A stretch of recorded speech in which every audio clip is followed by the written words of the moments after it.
এটাকে পালিশ করা হলো।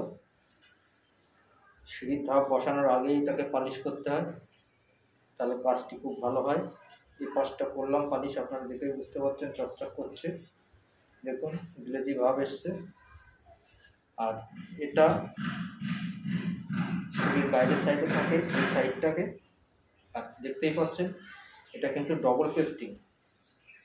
ডবল পেস্টিং দিলে আপনার সিঁড়ির যে ধাপের কানাটা ভেঙে যাওয়ার ভয় থাকে না। তো আপনারা দেখেই বুঝতে পারছেন। তো দেখুন এই যে ডাবল পেস্টিংটা আছে, এই ডাবল পেস্টিংটা কিন্তু দিলে সিঁড়ি সব থেকে মজবুত হয়। এত ভালো মজবুত হয়, একটু অল্প কিছু ভারী জিনিস পড়লেও কিন্তু কানাগুলো ভাঙে না।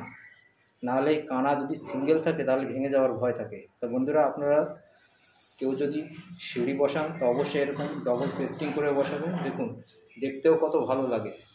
এগুলো একটু ফাঁকা দেখতে পাচ্ছেন, এগুলো সব পুটিং ফিল আপ হয়ে যাবে পুটিংয়ে। তো এই পাশটা হয়ে গেল আপনাদের। এবার এই পাশটা আমি দেখাবো, দেখুন দেখতে থাকুন।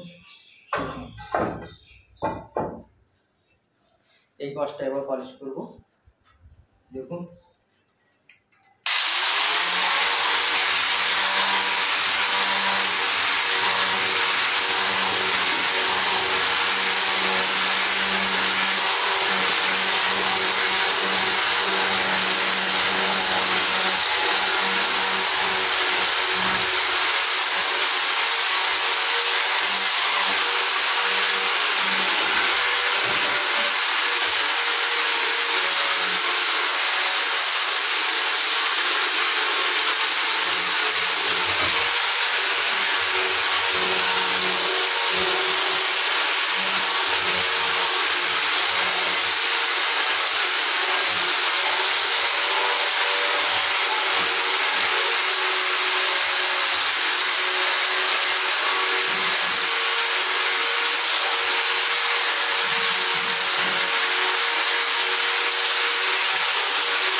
এই পাশটা ফিনিশিং হয়ে গেল।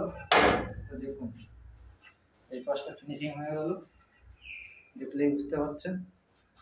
তো এটাকে এইভাবে এবার বসানো হবে সিঁড়ির ধাপে। তো কাজটি কেমন হচ্ছে আপনারা অবশ্যই লাইক কমেন্ট করে জানাবেন।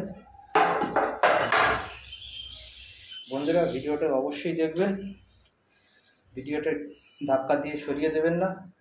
আপনার ভিডিও আমার সামনে আসলেও আমিও দেখব, আর আমার ভিডিওটা আপনি দেখলে একটি লাইক কমেন্ট করে যাবেন, তাহলে আমি সেখানে গিয়ে আপনার ভিডিওতে লাইক কমেন্ট করতে পারবো। তো ধন্যবাদ বন্ধুরা।